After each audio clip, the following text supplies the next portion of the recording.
Tu peux avoir raison 9 fois sur 10 et finir pauvre. Ce n'est pas une métaphore. Ce n'est pas une provocation. C'est la réalité que 99% des traders refusent de regarder en face. Parce que le marché ne te paye pas pour être précis. Il ne te paye pas pour avoir raison. Il te paye pour la symétrie, ta capacité à perdre petit et gagner énorme. Et tant que tu n'intègres pas ça, tu joues au mauvais jeu. Le jeu de l'ego. Le jeu qui ruine lentement mais sûrement. Aujourd'hui, on ouvre la porte que personne n'ouvre. La porte du mindset 20 sur 80, la logique des desks professionnels, là où 20% de tes trades payent pour toute ton année, et où les 80 autres ne sont que bruit statistique. Bienvenue dans le Mindset 20 over 80 Hedge Fund Edition. Ils t'ont fait croire qu'un bon trader, c'était quelqu'un qui gagnait souvent. 80%, 90% des trades gagnants. Les courbes lisses, les backtests hypnotisants, les captures d'écran parfaites. Et tu as intégré une idée toxique. Si je gagne souvent, je vais forcément gagner beaucoup. Mais cette croyance est une bombe à retardement. Tu peux gagner 9 trades sur 10 et finir en ruine. Et tu peux perdre 8 trades sur 10 et finir libre financièrement. La différence, ce n'est pas le win rate, c'est la structure de ton risque. C'est l'asymétrie. Trader A gagne 80% du temps, mais chaque perte vaut 5 fois son gain moyen. Trader B ne gagne que 30% du temps. 7 fois sur 10, il se trompe. Mais lorsqu'il a raison, son gain efface toutes ses erreurs d'un seul coup. Lequel survit? Pas celui qu'on applaudit sur Instagram, pas celui qui montre ses 10 trades gagnants d'affilée. Celui qui comprend la seule équation qui compte. Expectancy égale gain moyen fois probabilité de gain. Perte moyenne fois probabilité de perte. Ce n'est pas sexy. Ça ne flatte pas, mais c'est la vérité. Au début de ma carrière, j'étais obsédé par les entrées parfaites, les setups propres, les confirmations textbook, le petit frisson d'avoir raison. C'est un à 80% de trades gagnants chaque semaine. Et pourtant, mon compte ne bougeait pas, jusqu'au jour où un seul trade, trop gros, trop sûr, a effacé un mois complet de travail, en quelques minutes. Ce jour-là, j'ai compris, je ne tradais pas pour gagner de l'argent. Je tradais pour me sentir intelligent. Et le marché ne paye pas l'intelligence. Il paye la structure. Il paye la symétrie. Il paye la discipline. Tout a changé quand j'ai arrêté de compter mes trades gagnants et commencé à mesurer. Combien je gagne quand j'ai raison? Combien je garde quand j'ai tort? À cet instant, tu cesses d'être un trader, tu deviens un opérateur. Et c'est là que commence. La carte mentale 20 su 80. Voici la vérité la plus dérangeante du trading professionnel. 80% de ce que tu fais ne sert strictement à rien. Passe parce que tu es malvice. Pas parce que tu ne comprends pas les charts, mais parce que le marché ne récompense pas l'effort. Il récompense les moments. Et dans une année entière, sur des centaines de trades, sur des milliers d'opportunités apparentes, seules quelques poignées comptent vraiment. C'est la loi 20 sur 80, la loi la plus importante de la vie d'un trader. La loi que les hedge funds appliquent religieusement et que le retail refuse de voir. Regarde n'importe quelle courbe d'equity professionnel, n'importe quel rapport trimestriel d'un desk, n'importe quel journal de trader institutionnel. Tu y verras toujours la même chose. Une année de grind, de trade neutre, de petites gains, de petites pertes, et puis soudain un pic, un seul trade, parfois deux, parfois trois. Et c'est quelques trades, paye tout le reste. C'est ce que les pros appellent des trades porteurs, des outliers, des fat tails. Death Fat Tails, les anomalies statistiques qui financent ton année entière. Mais ça, le retail ne le voit jamais, parce qu'il est trop occupé à chasser le setup parfait, à vouloir gagner tous les jours, à vouloir être dans le marché. Alors qu'un professionnel, lui, ne cherche pas à être dans le marché. Il cherche à être là quand le marché décide réellement de payer. Et ça n'arrive pas souvent. Je me souviens d'un trader sur un desk de dérivés, un homme que tout le monde respectait. Il travaillait comme un moine, calme, précis, méthodique. Sur une année entière, il ne faisait presque rien de spectaculaire. Petit gain, petite perte, beaucoup d'attente. Puis un jour, un événement rare, un déséquilibre massif, un moment où la structure du marché s'ouvrait comme une porte dérobée.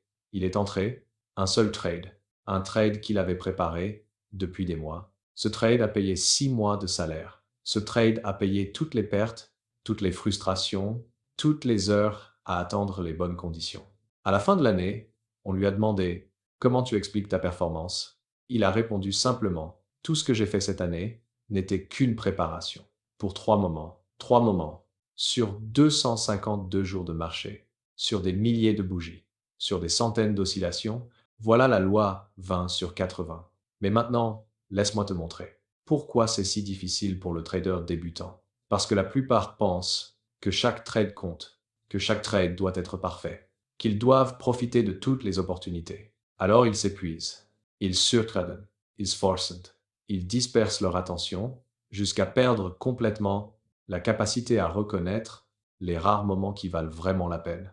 Il y a un paradoxe terrible dans le trading. Plus tu trades, moins tu vois. Plus tu ralentis, plus tu gagnes en clarté. Plus tu élimines, plus tu deviens dangereux. Un trader débutant regarde 50 setups par jour. Un professionnel en regarde 5. Un hedge fund peut n'en exécuter qu'un seul, sur toute une semaine. Parce que ce qui compte, ce n'est pas la quantité de trades, c'est la qualité du contexte. Et c'est ici que la loi 20 sur 80 devient une révélation. Si tu regardes tes 100 derniers trades, tu vas voir un schéma effrayant. La plupart de tes gains viennent de très peu de positions. Pas besoin d'être un génie. Il suffit de regarder la réalité en face. Peut être que 12 trades ont payé 70% de ton profit. Peut être que 3 trades ont tout changé. Peut être même que un seul trade a fait toute la différence. Et pourtant, tu continues à agir, comme si chaque trade était vital, comme si chaque entrée était décisive. Alors que la vérité c'est ceci, 80% de tes trades ne construisent rien. Les 20% restants peuvent tout changer.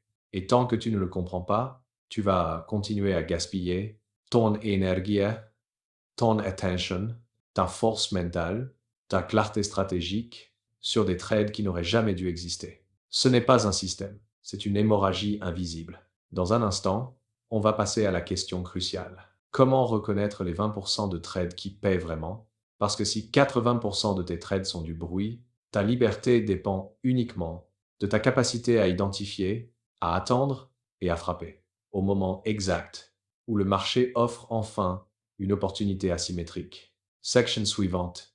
Le secret que les hedge funds ne disent jamais publiquement, les consensus songs. Si 20% de tes trades payent pour toute ton année, alors la vraie question devient simple. Où naissent ces 20%? Pas dans les setups propres, pas dans les patterns beaux, pas dans les indicateurs qui clignotent, certainement pas dans les signaux achetés. Non, les trades qui payent vraiment naissent dans des endroits où presque personne ne regarde correctement. Des endroits où les traders amateurs voient de la simplicité, mais où les professionnels voient un champ de bataille psychologique. Ces endroits, on les appelle les consensus zones. Une consensus zone, c'est un niveau sur le marché, où tout le monde pense la même chose. Un support parfait, une résistance béton, un niveau testé plusieurs fois, une frontière que le marché ne peut pas casser. Chaque fois que tu entends quelqu'un dire « ce niveau est sûr », ça ne peut que rebondir. Impossible de casser ça. Tu es, probablement, effacé d'une des zones les plus dangereuses et les plus lucratives du trading.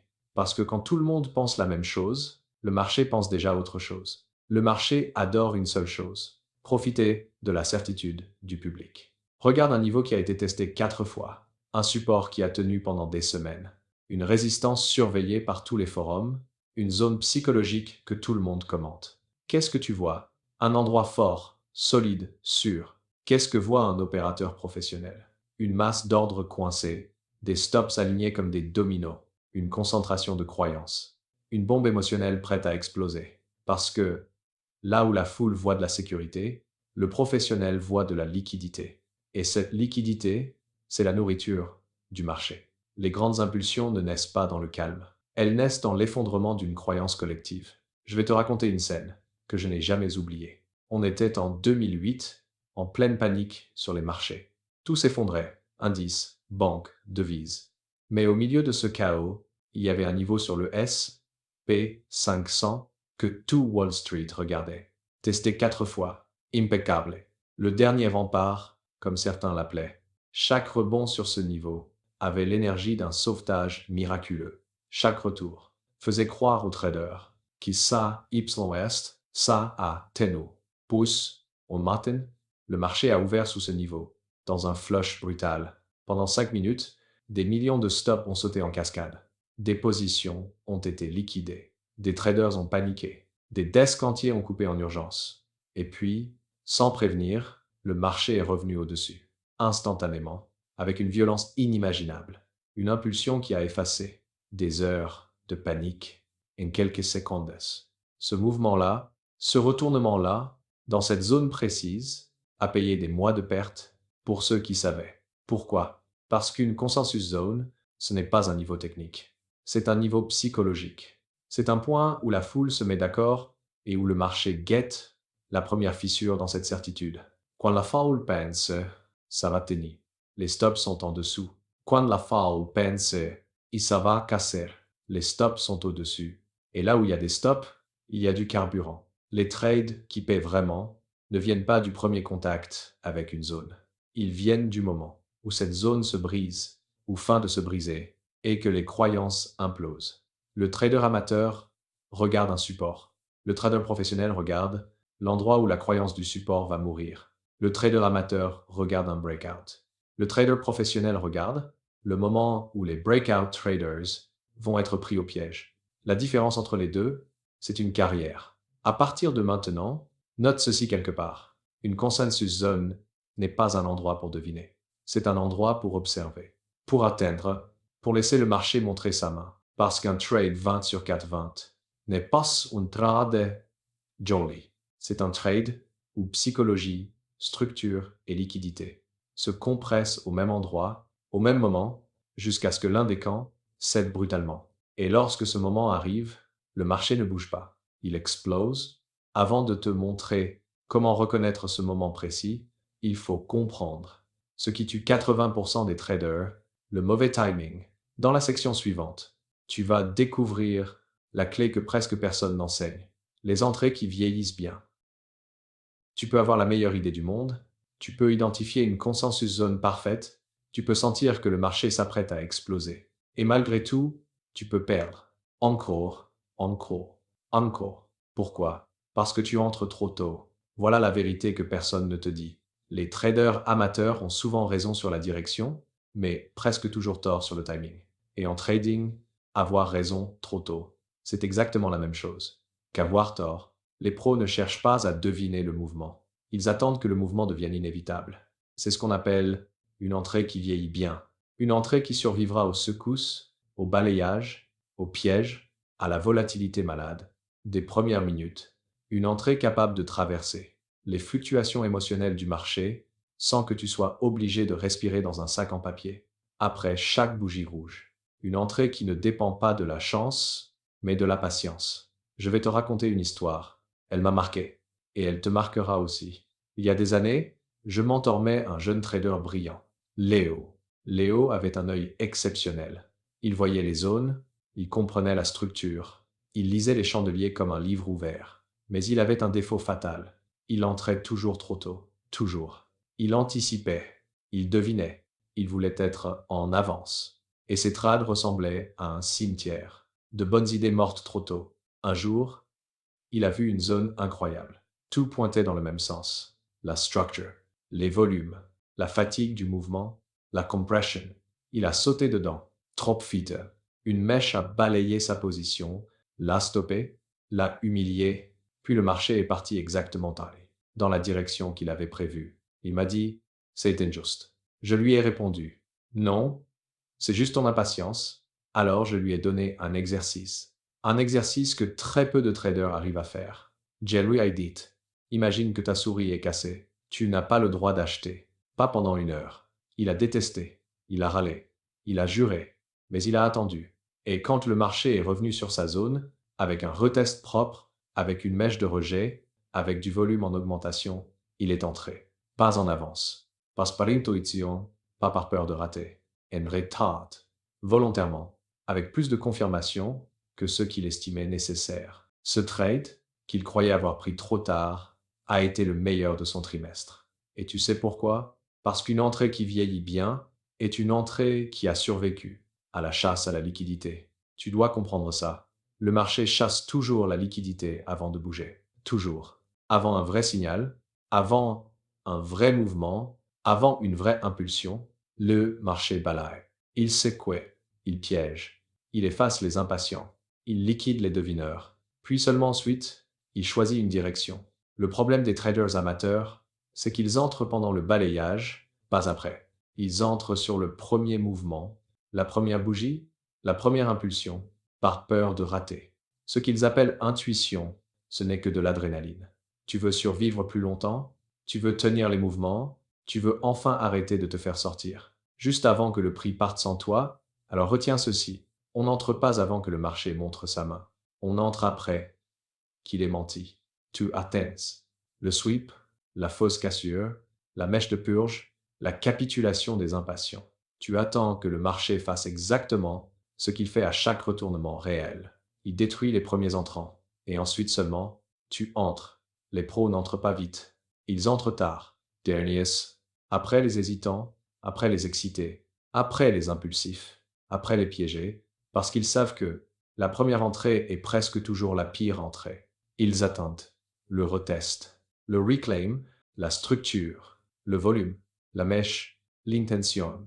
Tu veux une phrase qui change ta carrière? La voilà. Une bonne entrée te donne raison. Une entrée qui vieillit bien te donne de la durée. Et c'est la durée qui crée des gains asymétriques. Dans la section suivante, tu vas découvrir la partie la plus négligée, la plus mal comprise, et pourtant la plus rentable de tout le processus. Les sorties qui transforment une bonne idée en trade qui paye ton année entière. Une vérité dérangeante. La majorité des traders savent entrer, mais presque personne ne sait sortir. On enseigne les patterns, on enseigne les confirmations, on enseigne le risk management, mais presque personne n'explique l'art de tenir un trade gagnant. Parce que tenir un gagnant, c'est une guerre intérieure, une guerre entre deux voix. La première te murmure, prends ton gain tant qu'il est là. La deuxième te tente, reste, ça peut aller beaucoup plus haut. Et entre ces deux voies, ta fortune se décide. Il y a des années, j'ai vécu une scène qui m'a marqué au fer rouge. On était en 2023, juste avant l'explosion d'une valeur tech, que tu connais sûrement, Nvidia. Yepris un breakout propre. Structure impeccable. Momentum clair. Tout pointait dans la même direction. En une journée, la position était déjà à plus 20%. Et là, la voix de la peur est arrivée. Elle m'a dit, prends-le. Ne fais pas le héros. 20% en un jour, ça n'existe pas. C'est déjà énorme. Sécurise. J'ai écouté. J'ai coupé. Drop thought.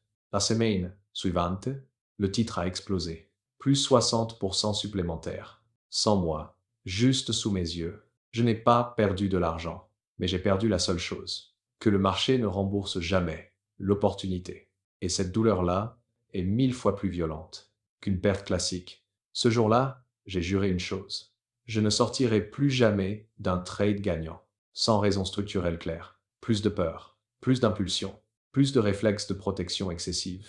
À partir de ce moment, j'ai commencé à étudier comment sortent réellement les opérateurs professionnels. Et ce que j'ai découvert a tout changé. Parce que les bons traders ne sortent pas pour prendre profit. Ils sortent parce que la structure du marché change. Une sortie professionnelle, ce n'est jamais émotionnel. C'est mécanique, froid, mesuré, basé sur la logique. Alors comment sortent-ils vraiment? Ils utilisent une méthode que presque personne ne maîtrise. Les trailing stops structurels.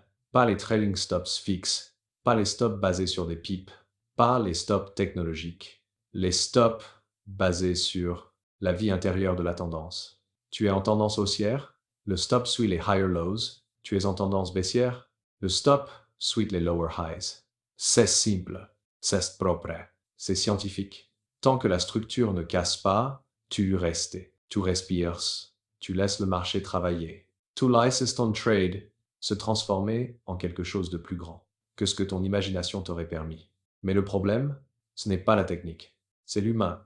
Parce que quand ton trade est à plus de R, ton cerveau veut sécuriser. Quand il est à plus 3 R, tes mains tremblantes. Quand il est à plus 5 R, chaque bougie rouge te paraît mortelle. Et plus ça monte, plus tu as peur de redowner. Mais voilà le paradoxe. Ce que tu appelles protéger ton gain, le marché l'appelle tuer ton potentiel. Un de mes élèves, Daniel, était un maître du sabotage. Il entrait bien. Il gérait bien. Mais dès que son trade montait un peu, il coupait. Toujours trop tôt. Toujours par peur. Toujours par besoin de sécurité. Je lui ai donné une règle simple. Quand ton trade tombe plus 2R, déplace ton stop au break-even. Pas pour te protéger, mais pour libérer ton mental. Ensuite, je lui ai appris à trailing seulement sous les higher lows. Pas de devinette, pas de panique. Seulement la structure. 2 mois plus tard, il m'a envoyé son journal. Un seul trade avait fait plus 9R, 9 fois son risque initial, 9 fois ce que ses anciennes stratégies lui auraient permis de prendre. Et tu sais ce qu'il m'a dit? La partie la plus difficile n'était pas de tenir le trade, c'était de me tenir, moi. Voilà la vérité brute. Ce ne sont pas les marchés qui te coupent trop tôt, c'est ta biologie, ta peur, ton conditionnement à protéger au lieu de bâtir. Les pros ne cherchent pas la sortie parfaite. Ils cherchent la sortie logique. La sortie où la tendance dit « c'est fini ». Parce que tu ne dois pas vendre au sommet. Tu dois vendre quand le récit du marché change, et le marché change. Quand la structure s'est brisée, pas avant, jamais avant. Une dernière phrase, celle qui guide tous les opérateurs disciplinés. Les petits gains rassurent. Les grands gains libèrent. Dans la prochaine section, on entre dans le cœur nerveux du mindset 20/80. Les position sizing, la variable silencieuse, qui détermine si tu peux tenir un gagnant, aussi ton propre levier, te force à tout saboter. Tu crois que tu as un problème de stratégie, tu crois que tu as un problème de patience, tu crois que tu as un problème d'analyse. Mais la vérité que 99% des traders ne veulent pas entendre, c'est que tu as surtout un problème de taille de position. Les position sizing, ce n'est pas un détail technique, ce n'est pas un plus, ce n'est pas une option. C'est l'instrument qui contrôle ton système nerveux. C'est la main invisible qui détermine si tu peux être rationnel ou si tu vas te transformer en animal paniqué à chaque bougie rouge. Tu peux avoir une stratégie parfaite. Tu peux repérer les consensus zones. Tu peux entrer proprement dans le timing idéal et tout détruire en prenant une taille de position qui dépasse le seuil de tolérance de ton propre corps. Parce que le marché ne teste pas seulement ton analyse, il teste ta physiologie, il teste ton rythme cardiaque, ta capacité à respirer, ta résistance au stress, ta maîtrise émotionnelle et la taille de ta position. Est le thermostat qui contrôle l'intensité de toutes ces réactions. Tu prends trop grosse, chaque tic devient une agression. Chaque micro-retracement est un coup de couteau dans ton calme. À plus un air, tu paniques. À negative zero. Dry air, tu suffoques. Le problème n'est pas ton skill. Le problème est ton poids émotionnel. Un trade trop lourd te transforme instantanément en gambler. Tu te mets à sortir trop tôt, déplacer ton stop, cligner des yeux devant chaque mèche, scroller frénétiquement, rafraîchir ta plateforme comme un forcené, prier, plutôt qu'analyser. Tout cela n'a rien à voir avec l'analyse technique. C'est de la biologie pure. Je me souviens très bien. De la première fois où j'ai pris un trade trop gros, c'était sur l'EUR, USD, un matin de volatilité extrême. J'ai vu un setup parfait, j'ai senti l'occasion. J'ai doublé ma taille habituelle. Je me suis senti intelligent, forte, professionnel. Puis, le prix a fait ce que le prix fait toujours. Il a respiré. Et en 3 secondes, j'étais en rouge. Et mon esprit s'est éteint. Je n'analysais plus. Je ne raisonnais plus. Je n'étais plus un opérateur. J'étais un homme en panique, prisonnier d'une position trop lourde, trop rapide, trop violente pour mon système nerveux. Ce trade m'a appris une chose, que je pourrais graver sur une pierre. Ce n'est pas la stratégie qui crée la discipline. C'est la taille.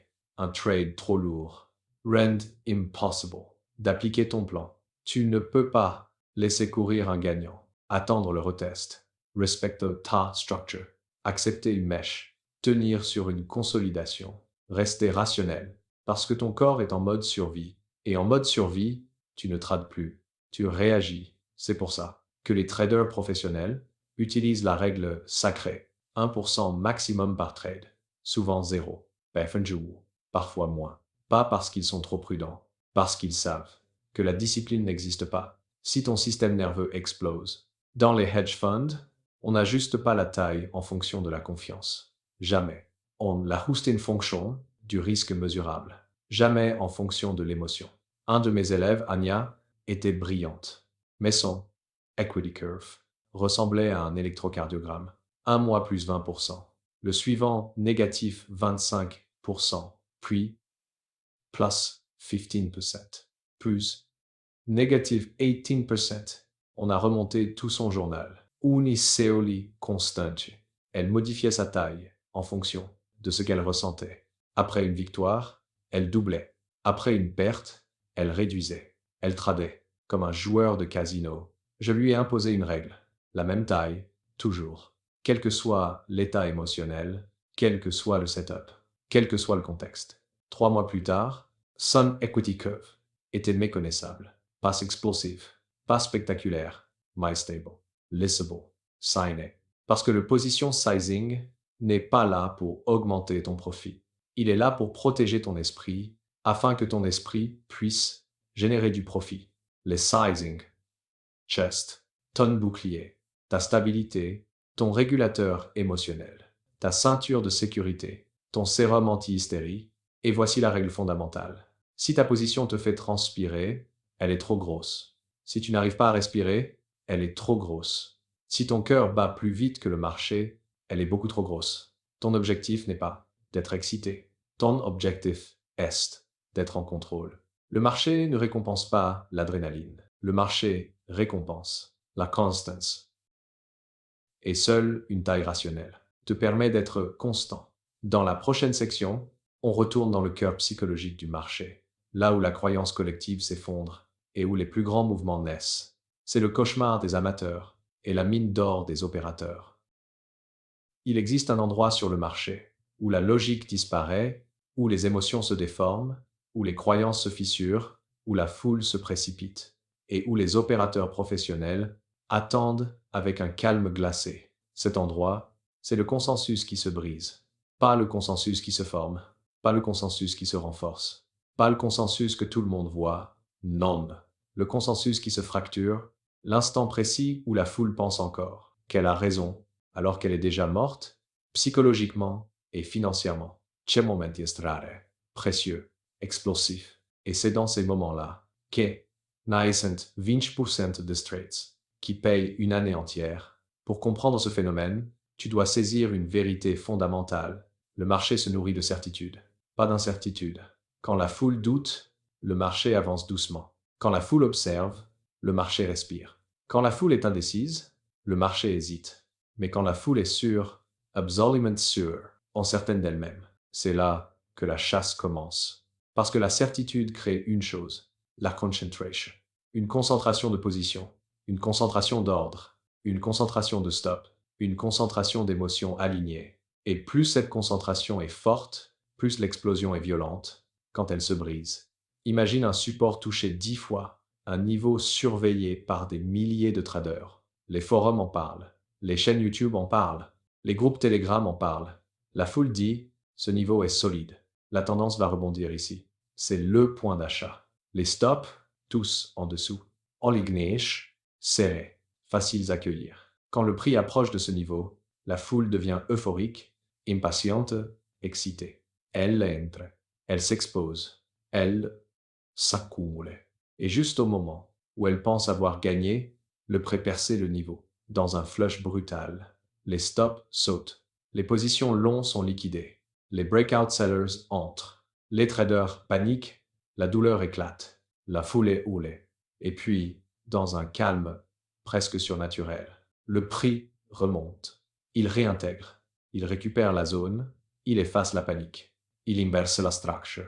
C'est un massacre psychologique. Et c'est là que les opérateurs professionnels entrent. Ils n'achètent jamais dans la croyance. Ils achètent dans la mort de cette croyance. Ce n'est pas le support qui les intéresse. C'est la destruction de ceux qui croyaient en ce support. Parce que dans cette destruction, il y a la vulnérabilité, la capitulation, la liquidité, l'énergie du mouvement. Et surtout, il y a la symétrie. Un trade pris après un flush massif n'a presque plus de risque. Tu poses ton stop sous la mèche, et même si tu as tort, tu perds très peu.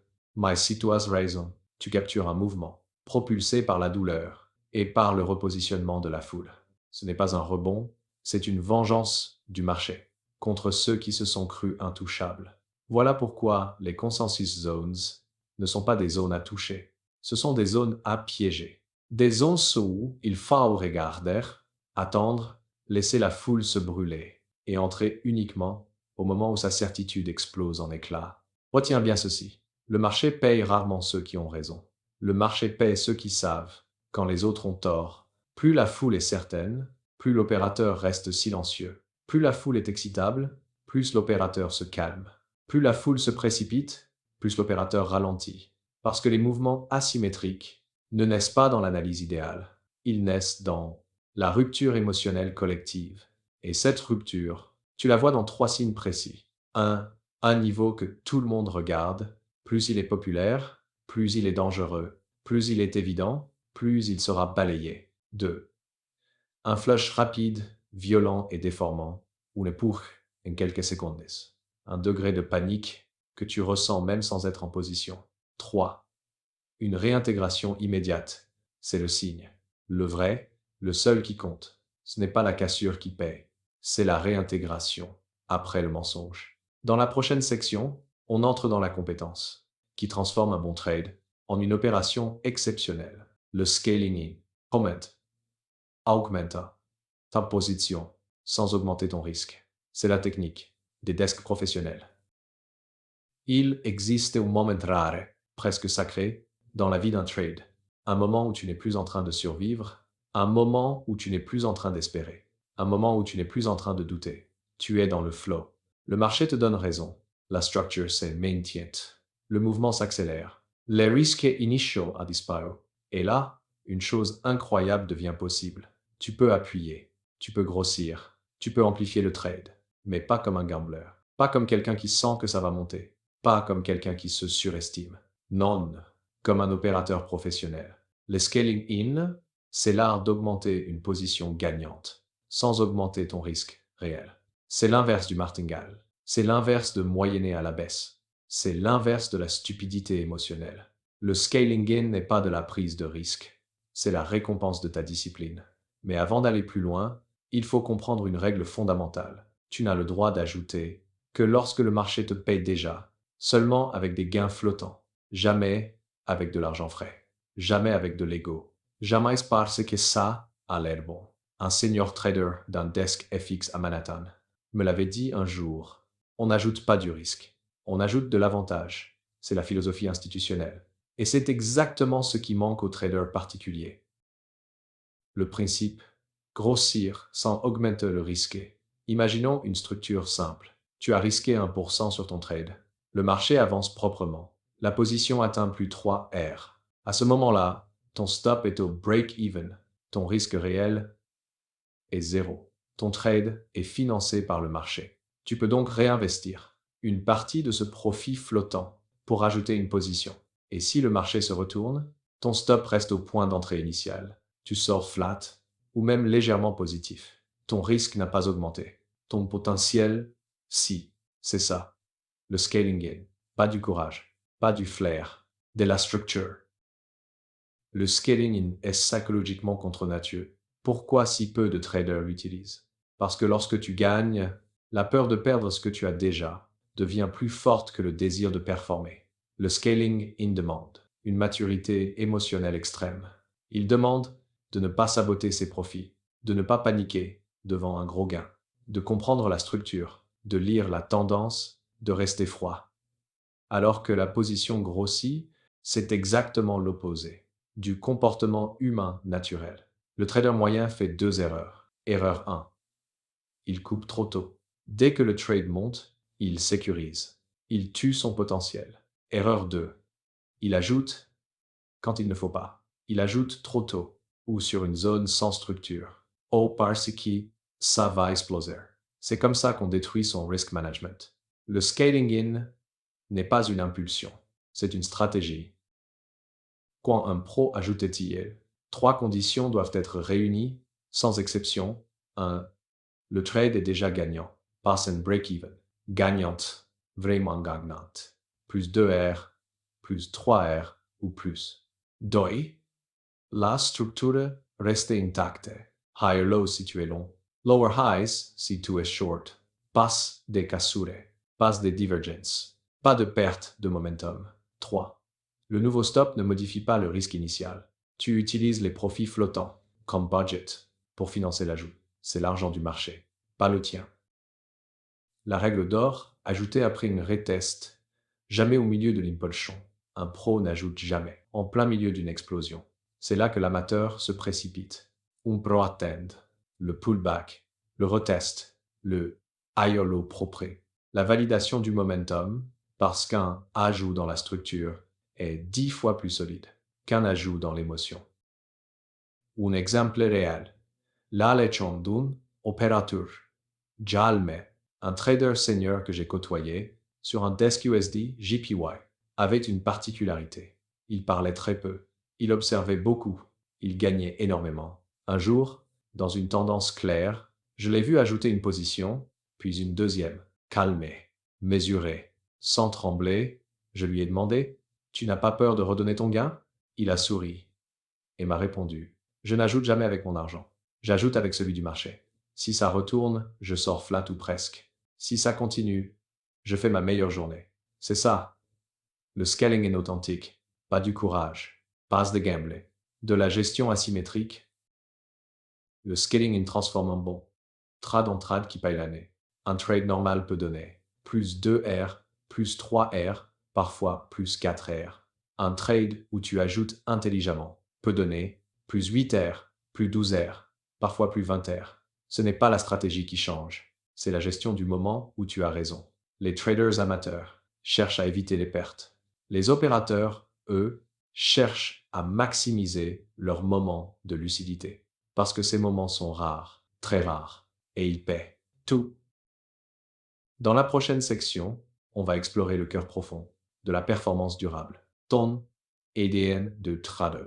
La science de te connaître toi-même, ta psychologie measurable, ton rythme, ton journal d'opérateur. C'est là que commence la véritable transformation. Les traders cherchent des setups.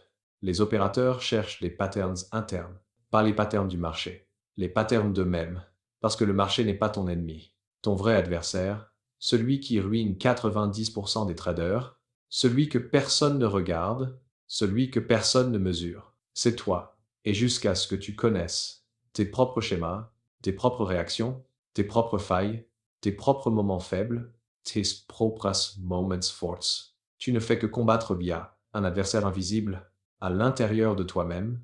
C'est là qu'intervient l'outil le plus sous-estimé de toute l'industrie du trading, le journal de l'opérateur. Pas son diary, pas un carnet de notes, pas des phrases comme « j'ai été stressé, je dois être plus patient, trade correct aujourd'hui ». Ça, c'est du bruit. Le véritable journal d'un opérateur professionnel, c'est un laboratoire, un instrument scientifique, une radiographie de ton comportement, un endroit où l'émotion devient donnée et où la donnée devient avantage. Je vais te dire une chose simple, tu ne peux pas améliorer ce que tu refuses de mesurer. Tu crois que tu es impatient? Montre-moi les chiffres. Tu crois que tu es discipliné? Montre-moi les chiffres. Tu crois que tu sais tenir un trade? Montre-moi les chiffres. Parce qu'un opérateur ne se définit pas par ce qu'il ressent. Un opérateur se définit par ce qu'il peut prouver. Les aides variables que tout opérateur mesure. Un vrai journal n'est pas sentimental. Il est chirurgical. Voici ce qu'un opérateur note, trade après trade. 1. Type de setup. 20/80. Breakout, retest, sweep. 2. Motif précis d'entrée. Une phrase. Si tu ne peux pas l'expliquer en une phrase, tu ne comprends pas ton entrée. 3. Conditions du marché. Tendance, volatilité, structure, session. 4. État émotionnel avant l'entrée. Noté de 0 à 5. Tu serais choqué de voir les corrélations. 5. R prévu. Le plan objectif. 6. R. Réel obtenu. La vérité brute. 7. Règles respectées ou brisées. Oui. Non. Pas de justification. Un verdict. Et Wolf Note. La clé. Une phrase sur ce que tu as appris. Pas une page. Une phrase. L'essentiel concentré. Quand tu fais ça, sur 20 trades déjà, tu commences à voir des patterns. Sur 50 trades, tu découvres ta vraie personnalité. Sur 100 trades, tu n'es plus le même homme. Le journal démasque tes sabotages. J'ai vu des traders mettre à nu leur âme en regardant leurs propres données. Tu crois que tu as un problème technique? Ton journal te montrera que tu as un problème émotionnel. Tu crois que tu coupes trop tôt parce que le marché est volatile? Ton journal te montrera que tu coupes trop tôt. Après 2 trades gagnants, par euphorie, par hyper-confiance, pas par volatilité. Tu crois que tu prends trop de pertes? Ton journal te montrera que 80% de tes pertes viennent d'un seul type de setup que tu refuses d'abandonner. Tu crois que tu as un problème de stratégie? Ton journal te montrera que ton vrai problème est ton timing. Chaque trader raconte une histoire, mais le journal raconte la vérité. Et cette vérité fait mal. J'ai eu un jour une entrée qui me hante encore. Dans mon journal, j'ai écrit « J'ai déplacé mon stop dit 0,5A pour laisser respirer le trade. Résultat, Niger. En une seule ligne, j'ai capturé tous mes futurs échecs potentiels. C'est à ce moment-là que j'ai juré de ne plus jamais changer. Un stop en cours de route. Ce n'était pas une leçon technique, c'était une leçon psychologique. Et elle m'a coûté cher. Les patterns comportementaux, ta signature. Après 50 trades journalisés, un miracle s'est produit. Tu commences à voir les répétitions, des vérités que tu ne pouvais pas imaginer. Tu découvres le moment de la journée où tu performes le mieux, l'actif qui te ruine, l'actif qui te nourrit, la structure que tu comprends le mieux, la structure que tu interprètes mal, la corrélation entre ton état émotionnel et ton résultat, le niveau exact auquel tu perds ta discipline, la durée maximale que tu peux tenir un trade, ta capacité réelle à respecter ton plan. Ce n'est plus du trading, c'est de la science. Et le plus fou, ton edge n'est pas dans le marché. Ton edge est dans ton comportement mesuré. Une fois que tu vois tes patterns, tu peux commencer à les manipuler, les renforcer, les scroller. Le journal transforme l'intuition en méthode. Tu n'évolues pas avec des vidéos. Tu n'évolues pas en changeant d'indicateur. Tu n'évolues pas en testant une nouvelle stratégie. Tu évolues quand tu vois noir sur blanc. Les preuves de qui tu es. Ton journal est ton miroir. Il ne te flatte pas. Il ne te vernit pas. Il ne te ment pas. Et cette brutalité est un super pouvoir. Dans la prochaine section, on aborde la philosophie qui transforme un trader instable en machine évolutive. Les Kaizen, l'art de progresser. 1% par 1%. La plupart des traders cherchent un grand changement, la stratégie miracle, l'indicateur parfait, le secret caché, la révélation soudaine, qui va transformer leur vie du jour au lendemain. Mais les opérateurs professionnels, ceux qui durent, ceux qui survivent, ceux qui progressent année après année, savent une chose que les autres ignorent. Le progrès n'est pas spectaculaire. Il est microscopique, mais il est constant. C'est le principe du Kaizen, la philosophie japonaise d'amélioration continue, basée sur de minuscules ajustements, répétés dans le temps. Le Kaizen, c'est l'anti-gambler, l'anti-adrénaline, l'anti-reset total. Ce n'est pas une révolution, c'est une évolution. Silencieuse, discrète, mais implacable. Un trader qui adopte le Kaizen devient un opérateur dangereux, parce qu'il ne dépend plus d'un coup de chance, ni d'un éclair de génie. Il devient inarrêtable, parce qu'il s'améliore, grain par grain. Le mythe du nouveau système. Il existe une illusion destructrice. Penser que changer complètement de stratégie va résoudre tous tes problèmes. C'est une fuite, une manière de redémarrer ton ego. Mais c'est un piège mortel. J'ai connu des traders qui changeaient de système chaque mois. Chaque perte les convainquait que leur stratégie était mauvaise. Chaque petite victoire les convainquait qu'ils étaient sur la bonne voie. Ils se faisaient bercer par l'illusion du renouveau. À la fin, ils avaient testé 20 systèmes et maîtrisé aucun. Pendant ce temps, le Trader continue à ajuster un seul système, petit à petit, jusqu'à le rendre aussi aiguisé qu'un scalpel. Un jour, il m'est arrivé quelque chose qui a changé ma carrière. Ma stratégie stagnait. Pas des pertes, pas des booms. Juste stagnation. Le trader moyen aurait changé de méthode. Moi, j'ai fait autre chose. J'ai modifié une variable, juste une. J'ai augmenté mon stop de 0.3 ATR. Rien d'excitante, rien de spectaculaire. Mais soudain, mes trades arrêtaient de se faire sortir par le bruit. Mon win rate a augmenté. Mon expectancy a bondi. Et sur l'année, Ces minuscules changements m'a rapporté une fortune. Voilà le Kaizen, pas des révolutions, des millimètres. Les forts piliers du Kaizen pour traders. Le Kaizen s'applique parfaitement au trading, mais il doit suivre un protocole très précis, One Identifier. Tu cherches une seule faiblesse. Pas d'X, pas vingt, une seule variable qui réduit ton expectancy. Ça peut être des exits trop rapides, des entrées trop tôt, du sizing irrégulier, un asset que tu trades mal, un horaire où tu performes mal, une règle systématiquement brisée. Ton journal te la montrera. Tu isoles. Tu ne touches à rien d'autre. Tu verrouilles tout ton système. Un seul point change. Tu deviens un scientifique. Pourquoi? Parce que si tu modifies 5 variables à la fois, taux, Nassauras, Yamais, ce qui a réellement amélioré ou détruit ta performance. Tri itéreux. Tu testes ce changement sur 50 à 100 trades. Pas 5, pas 10, 50 minimum. Le trading est statistique. Un petit échantillon ne veut rien dire. C'est l'erreur fatale du trader amateur. Tu dois laisser la loi des grands nombres te parler. 4. Intégrer. Si l'amélioration est réelle, tu la verrouilles. Tu l'écris dans ta méthode. Tu la graves. Elle devient une règle. Puis, tu passes à la variable suivante. Un seul changement. Une seule amélioration. Une seule optimisation. Encore, encore, encore. C'est ainsi que tu construis un système qui devient plus intelligent. Chaque mois. Le Kaizen psychologique. Le Kaizen ne s'applique pas qu'à la technique. Il s'applique aussi à ton esprit. Tu ne deviens pas patient en un jour. Tu ne deviens pas discipliné en un jour. Tu ne deviens pas stable en un jour. Tu deviens stable en modifiant ton comportement, grain par grain.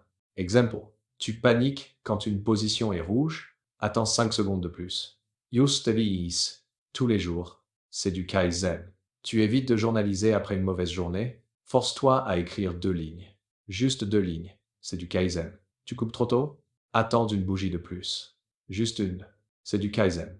En un mois, tu deviens une autre personne. En un an, tu deviens quelqu'un que même toi, tu n'aurais pas reconnu. Kaizen equals transformation invisible mais exponentielle. La beauté du Kaizen, c'est qu'il semble inutile au début, comme si rien ne changeait. Mais au bout de 30 jours, tu sens la différence. Au bout de 90 jours, les résultats explosent. Au bout d'un an, tu es métamorphosé. La plupart abandonnent avant que le Kaizen ne produise ses fruits. Toi, tu vas persister. Parce qu'un opérateur ne cherche pas l'excitation, il cherche l'évolution. Dans la prochaine section, on aborde le moment que tous les traders redoutent, la crise, le jour où tout se détraque, et comment un opérateur professionnel gère ce moment sans s'effondrer. Il existe un jour dans la vie de chaque trader, un jour que personne n'anticipe, un jour que personne ne prépare, un jour qui ne ressemble à rien de ce que tu as vu auparavant, un jour où le marché se déchaîne, où les patterns meurent, où les spreads explosent, où tes stops glissent, où la logique se dissout, où la panique devient contagieuse. Ce jour-là, le marché te pose une seule question.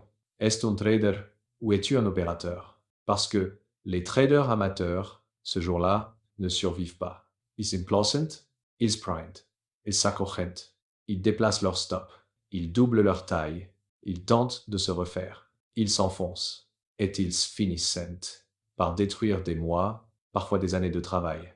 Les opérateurs, eux, se comportent différemment. Ils ne sont pas plus intelligents, ils ne sont pas plus talentueux, ils ne sont pas plus courageux. Ils sont préparés, ils possèdent un protocole, un rituel, une checklist de survie. Ils ne réfléchissent pas, ils exécutent, parce qu'en crise, la réflexion est un luxe. La biologie prend le dessus. Le stress efface ta capacité de décision. Ton cortex se met en veille. Ton instinct prend la place. Et ton instinct n'est pas ton ami. C'est pour ça que les opérateurs préparent leur protocole de crise, bien avant d'en avoir besoin. Ledger ou Tao Shenzhe, pour moi. Je me souviens très précisément du moment où j'ai compris la différence entre un trader et un opérateur. C'était le jour de la chute de Lehman Brothers. Le marché était en feu. Les écrans clignotaient en rouge. Les carnets d'ordre sautaient. Les spreads devenaient absurdes. En moins d'une heure, J'étais déjà à 10%. Mon cœur battait comme un marteau. Ma respiration saccadée. Mon esprit brouillé. Et j'ai entendu une voix intérieure me dire « Tiens bon, ça va remonter ». C'était le mensonge le plus dangereux qu'un trader puisse écouter. Mais il y avait une autre voix, celle que j'avais écrite des mois auparavant. Mon protocole, la vérité froide. Elle disait « Si tu atteins 10%, tu coupes sans réfléchir ». J'ai cliqué, j'ai tout liquidé, j'ai obéi.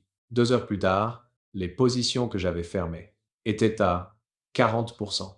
Ce jour-là, j'ai compris que je n'avais pas sauvé un trade. J'avais sauvé ma carrière. Le protocole de crise d'un opérateur. Voici les 4 règles indiscutables que les traders institutionnels appliquent et que le retail ignore complètement. 1. La règle des 3 frappes. 3 pertes d'affilée égales, tu arrêtes de trader. Tu ne négocies pas, tu ne réfléchis pas, tu ne cherches pas un trade pour te refaire. Tu fermes tout, tu poses la souris, tu sors de la pièce. Parce que la première perte touche ton compte, la deuxième touche ton ego, la troisième touche ton jugement. Et après ça, tu n'es plus en état de trader. 2. La limite de drawdown quotidienne. Chaque hedge fund est une limite. Chaque desk a un seuil. Chaque opérateur sérieux s'impose une frontière. La mienne, 3% par jour. Atteins 3%, c'est fini. Tu coupes les écrans. Tu quittes le marché. Ce n'est pas de la faiblesse, c'est de la survie. Les traders amateurs cherchent la performance. Les opérateurs cherchent la longévité. 3. Le circuit breaker personnel. Quand la panique arrive, tu dois sortir physiquement du contexte. Pas rester assis, pas réfléchir. Pass, observer. Tu te lèves, tu quittes ton bureau, tu marches 10 minutes, sans téléphone, sans graphique. Tu laisses ton système nerveux à redescendre à zéro. Les pros savent une chose, que les amateurs ignorent. Tu n'es pas censé trader avec un cerveau en feu. 4. La débrief question. Le soir, une seule question dans ton journal. Ai-je suivi le protocole? Ou ai-je suivi la panique? Pas d'explication, pas d'excuse, pas de poésie. Verdict. Et ce verdict façonne. Il te rend plus fort, il te rend plus stable, il te rend plus difficile à briser. Pourquoi les protocoles de crise sauvent plus de capital que tout le reste? Parce que le marché ne détruit pas les gens en période normale. Il détruit les gens les jours extrêmes, les jours de folie, les jours d'irrationalité, les jours de panique collective. Et c'est tout un espace, un protocole, écrit, imprimé, prêt, tu vas faire ce que font tous les traders amateurs. Et tu vas espérer, tu vas résister, tu vas laisser respirer, tu vas redoubler, tu vas t'accrocher, tu vas imploser. Les opérateurs n'espèrent pas, ils n'improvisent pas, ils n'attendent pas. Ils exécutent un plan, écrit en période de calme, pour survivre en période de chaos. Dans la prochaine section, on va aborder la transformation finale. Comment transformer ta discipline en une véritable culture interne, ta nouvelle identité de marché. Il y aura un moment dans la vie d'un trader sérieux où tout change. Pas parce qu'il découvre un nouveau setup, pas parce qu'il gagne une grosse trade, pas parce qu'il lit un nouveau livre. Non, tout change. Parce qu'il cesse d'être un trader et commence à devenir un opérateur. Un trader se bat contre lui-même. Un opérateur se connaît lui-même. Un trader applique un plan. Un opérateur incarne le plan. Un trader respecte ses règles. Un opérateur ne sait plus les briser. Ce passage n'est pas mental, il est identitaire. C'est là que naît la culture interne. La discipline commence comme une prison, puis devient une liberté. Asterisk, asterisk. Au début, la discipline est une lutte. Tu dois te retenir, te contrôler, résister, te forcer à faire ce qui est correct, te battre contre l'impulsivité, surveiller tes réactions, t'imposer des règles, couper quand tu n'as pas envie, attendre quand tu veux rentrer, suivre ton plan alors que ton esprit hurle l'inverse. C'est une douleur, un tiraillement, une tension permanente. Mais si tu persistes, quelque chose se produit, lentement, silencieusement, presque sans que tu t'en rendes compte. Un jour, tu coupes pour un trade sans y penser. Tu attends un retest sans souffrir. Tu respectes ta limite sans hésiter. Tu déclines un trade médiocre, sans argument intérieur. Ce qui était une lutte devient un réflexe. Ce qui était un effort devient une seconde nature. Ce qui était discipline devient identité. Gesture, la culture de l'opérateur. Tu ne forces plus ta discipline. Tu laisses. L'exemple de Victor, l'homme qui protégeait son propre futur. Sur un desk d'arbitrage où j'ai travaillé, il y avait un opérateur que tout le monde respectait. Victor. Victor n'était pas le plus brillant, ni le plus rapide, ni le plus créatif, ni le plus agressif. Mais il avait une chose, que personne ne possédait à son niveau. Une cohérence presque inhumaine. Pas une seule règle brisée, pas un seul écart émotionnel, pas une seule improvisation. Quand on lui a demandé son secret, il a répondu « Je ne cherche pas à être bon, je cherche à être fiable ». Et il ajoutait « Je ne trade pas pour aujourd'hui, je trade pour la personne que je serai dans un an ». C'est ça, la culture. C'est penser long terme, dans un métier court terme. Le rituel, la mécanique qui forge l'identité. Un opérateur possède des rituels, pas des habitudes. Une habitude disparaît quand tu es fatigué. Un rituel survit à tout. La fatigue, le stress, le doute, la mauvaise journée, la bonne journée, le manque d'envie. Un rituel, c'est ton ancrage. Les opérateurs ont des rituels, une routine d'ouverture, une checklist pré-trade, un protocole journalier, un journal du soir, une revue hebdomadaire, une mesure de performance, un bilan du mois, un audit trimestriel. Ils ne le font pas pour se rassurer, ils le font pour se calibrer. Tu n'entres pas dans un trade sans calibrer ton esprit, comme un pilote ne monte pas dans un cockpit sans checklist. Le rituel crée la répétition. La répétition crée l'automatisme. L'automatisme crée l'identité. L'identité crée la performance. Asterix, le paradoxe. La liberté vient de la structure. Astérix, Biaku pensant, que la discipline est enfermée. C'est faux. La discipline libère. La discipline te libère de la peur, la panique, le doute, la requête d'un trade. Miracle, la surcharge mentale, la dépendance émotionnelle, la compulsion, les biais cognitifs. Quand tout est cadré, tu n'as plus à te battre contre toi-même. Tu n'as plus à prendre de décisions émotionnelles. Tu n'as plus à improviser. Tu exécutes.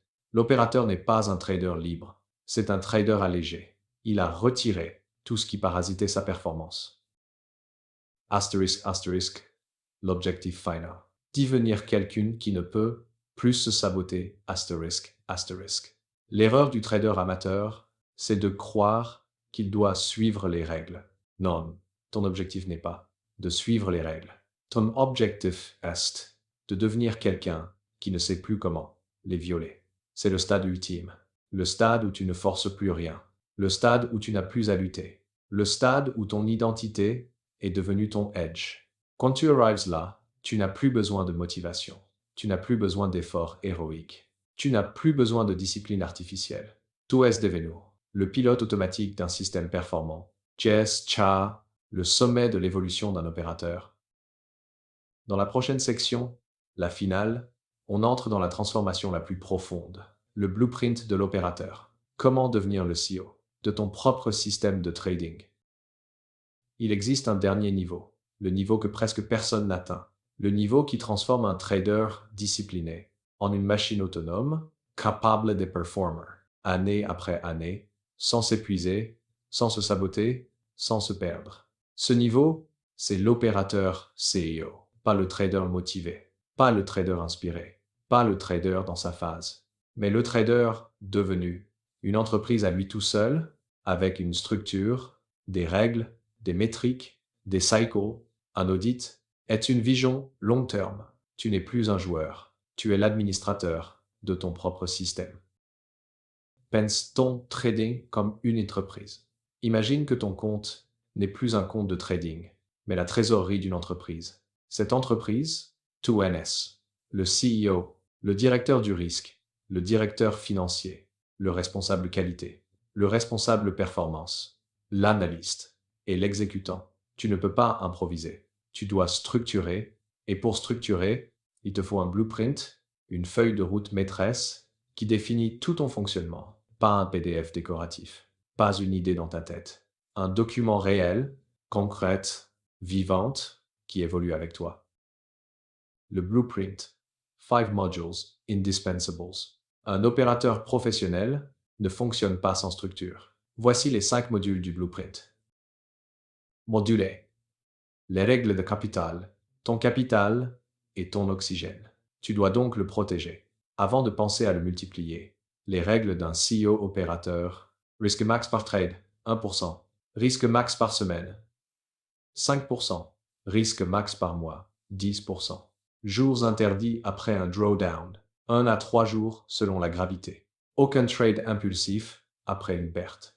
Ces modules existaient pour garantir ta survie statistique. Module 2. La définition de ton edge. Si ton edge n'est pas écrit noir sur blanc, tu n'as pas d'edge. Tu crois en avoir un, mais c'est une illusion. Tu dois écrire les setups que tu trades, les conditions idéales, les invalidations, les zones de non-trade, les contextes où tu performes le mieux, les contextes où tu échoues souvent. Ton edge n'est pas une idée. C'est un protocole. Module 3. Le cycle de process. Un CEO de trading ne vit pas au jour le jour. Il fonctionne en cycle. Cycle journalier. Matin, calibration mentale. Day, revue des sons. Checklist. Pré-trade. Soir, revue des trades. Évaluation émotionnelle. Mise à jour du journal. Cycle hebdomadaire. Audit des règles. Analyse des métriques. Identification d'un point faible. Micro-ajustement. Kaizen. Cycle mensuel. Review global. Analyse du R moyenne. Analyse du taux de discipline. Ajustement structurel du système. Ces cycles créent une cohérence, jour après jour, semaine après semaine. Module 4. Les métriques qui comptent vraiment. Un opérateur ne se juge jamais sur son PNL.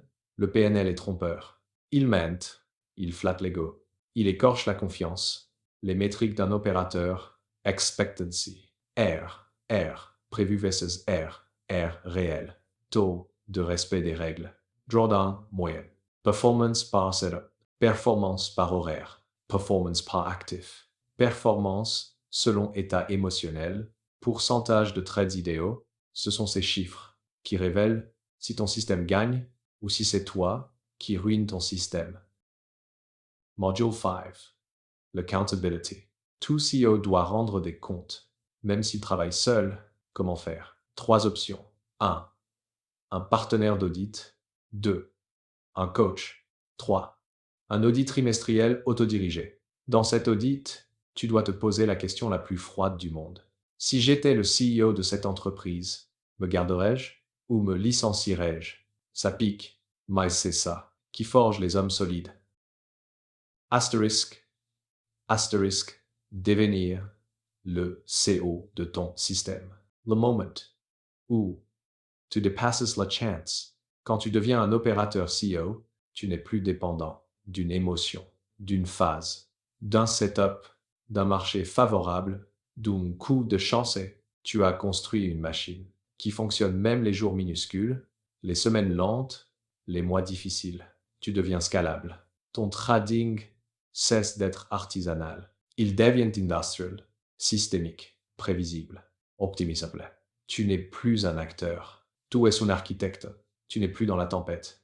Tu es au-dessus de la tempête. Astérisque, le.